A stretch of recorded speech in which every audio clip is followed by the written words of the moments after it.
This shows you as heavy as I was. How light are you? About 280. 18+% of our children right now are obese. If you go with the flow in America today, you will end up overweight or obese, as 2/3 of Americans do. I don't want to be fat for the rest of my life. I've got diabetes, Sleep apnea. high blood pressure. I get dizzy when I get up. Everything's hurting now.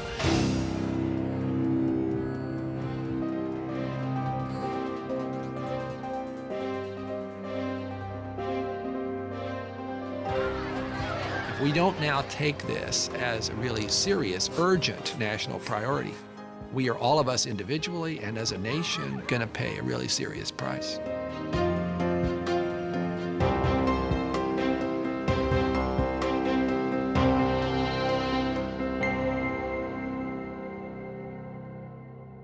In my family, I do have diabetes. I've always been afraid of having diabetes. I have a history of diabetes and heart disease on both sides of my family. I just recently became diabetic, and it was very sad. My husband has diabetes. I've got diabetes. I just know that that's always knocking at the back door.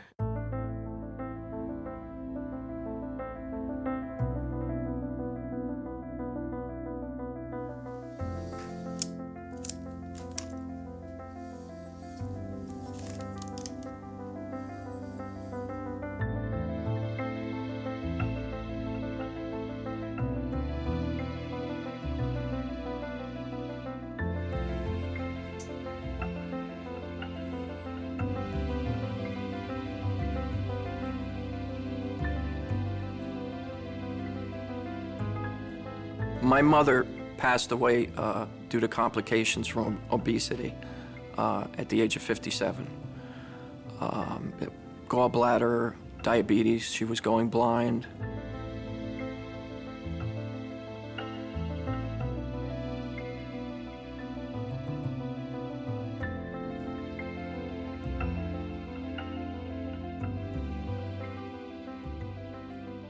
My doctor said, you know, did you have a big breakfast? This is after he took my blood. I said, no, I didn't eat anything in case you had to do blood work. He said, well, your sugar's 300. I said, wow, wow. And I was diagnosed type 2 diabetic.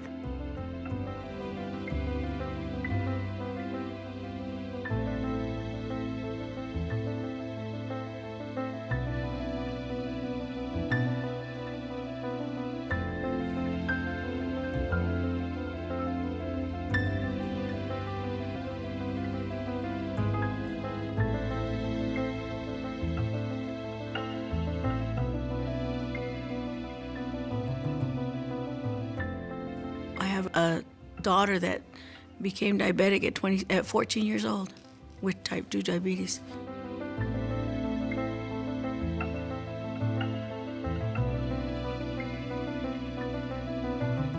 I'm borderline diabetic.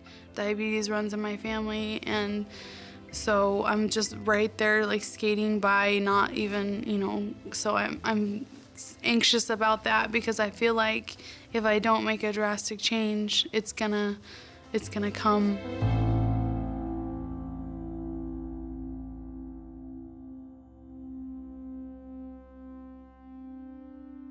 Hi, Doctor. How are you? Nice to see you. Good to see you. Great. I think we're going to go down to my office, and I'll see you down there in a minute. Go ahead. Why don't you go first? I'll be following in your path. It's the fourth door on the left.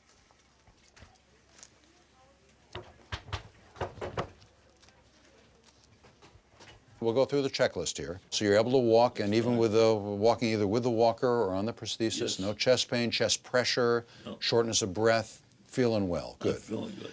The foot is getting better. The prosthesis itself, we'll check. We're going to look at your stump in a little bit. Okay. Diabetes is a chronic degenerative disease.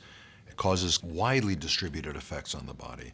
Most of it is, if we were going to make it into a theme, we'd say that diabetes affects the vessels, and it affects the vessels supplying the eye, the vessels supplying the kidney, maybe the vessels supplying the nervous system. Those are the small vessels, and then it also affects those medium-sized vessels that supply circulation to the heart, to the brain, and to the legs, the periphery. So there is this theme of blood vessel effects, and that may be why diabetes affects so many of these organs. But it is absolutely true that it affects just numerous organs, numerous functions. I mean, you can start from the head and talk about stroke, or the eyes, where it can cause blindness by affecting the small vessels. You go down to the heart, and of course, heart disease, heart attacks. Go down a little lower to your kidneys. Well, it gives kidney failure, the most common cause of kidney failure. Your legs, circulation to the legs, and then the peripheral nervous system. So the peripheral nervous system is what gives you sensation. So people with diabetes who suffer from peripheral neuropathy means that they don't feel their toes as well. They don't have the same sensation to light touch or to temperature. And their feet, therefore, are very vulnerable to various kinds of trauma. A person can put their feet up on a radiator, and if their nervous system is normal, it says, Mike, that's hot, get your feet away from there. Somebody with neuropathy will burn themselves, sometimes severely, because they don't feel their feet.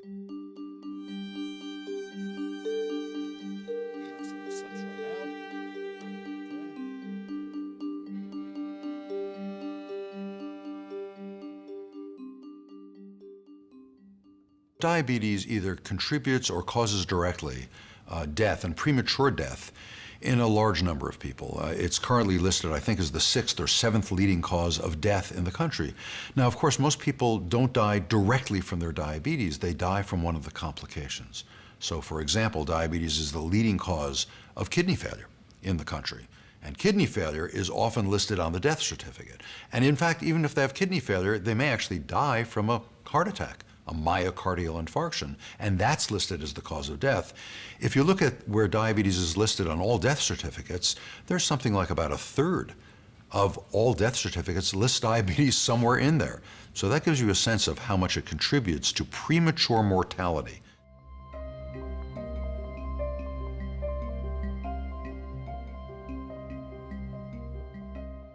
We understand much better than we have in the past what are the risk factors for developing type 2 diabetes. The one that everyone is most acquainted with, of course, is obesity, increasing weight. And it doesn't have to be that you become obese. It can be even at lower levels of weight. When you go from being 2% overweight to 5%, that increases your risk substantially. So weight is one of the major factors. Independent of increased weight is increased sedentary lifestyle, in other words, decreased activity levels. So as we become less physically active, it contributes to our weight gain over time. Also independently contributes to the risk of diabetes. So being overweight and obese, and usually being less active, are major risk factors, that they're at much higher risk for diabetes, and if they have people in the family with diabetes, it's even worse.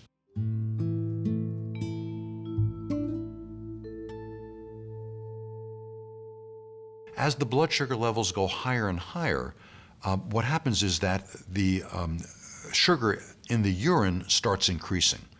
So the kidneys are filtering the blood all the time, and as the blood sugar levels rise above a certain level, you start spilling sugar into the urine. And that is when you start having symptoms. Not that you can feel sugar in your urine, but when you have increased sugar in the urine, it draws with it more fluid, more water. And therefore, the first thing you notice is you start urinating more. When that happens, you start becoming a little dehydrated. You're losing water. So the next symptom you might get is thirst. You notice that you're unusually thirsty.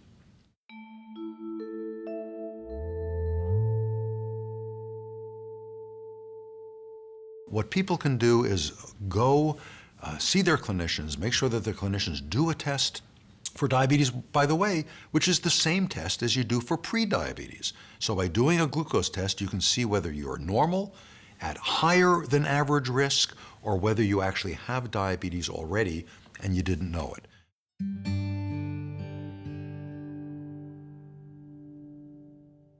We know that part of diabetes is inherited. Now, it doesn't mean that if your parents had it that you're definitely going to get it. And in fact, one of the things that's interesting is we can look at high-risk genetic groups, and if they control their lifestyle, if they don't gain weight, they don't get it, even though their parents might have gotten diabetes.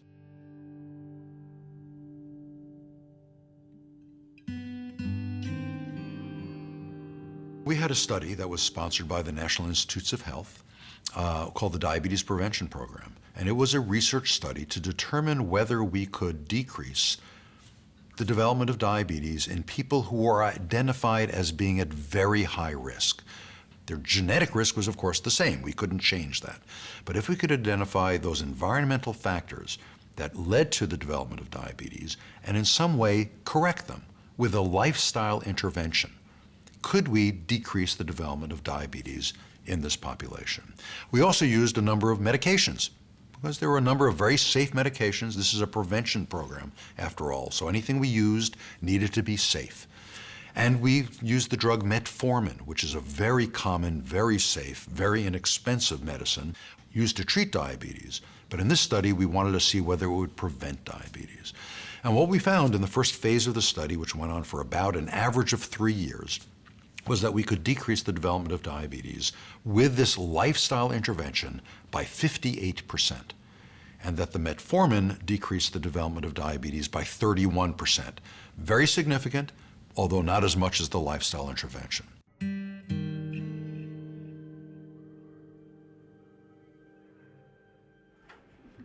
The goal was to try to get people to lose 7% of their initial body weight. In addition, we wanted them to increase their activity levels. And what we wanted them to do was increase it to at least 150 minutes more per week than they were doing currently. And that involved usually walking, just walking. They weren't doing marathons, they weren't pogo sticking, they weren't playing competitive volleyball. Most of them were kind of middle-aged to older people, and they walked 30 minutes. They walked the dog, they walked with their spouse. Basically 5 nights a week, they would do at least 30 minutes.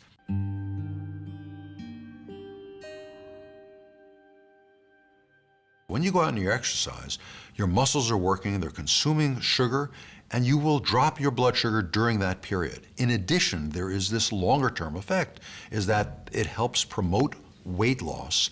And if you're losing weight, that lowers your insulin resistance. If your insulin resistance is lower, and your beta cells can make enough insulin now to satisfy the demand. And again, your blood sugars fall. So modest lifestyle changes, modest weight loss, modest activity levels contribute to lowering glucose levels, blood sugar levels, whether you have diabetes already or whether you're at risk for diabetes.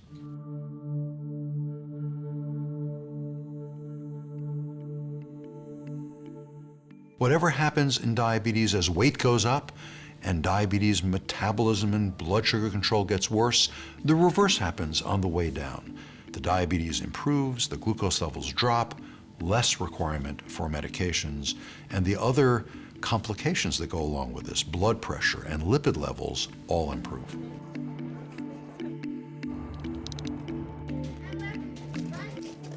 So you can reverse diabetes.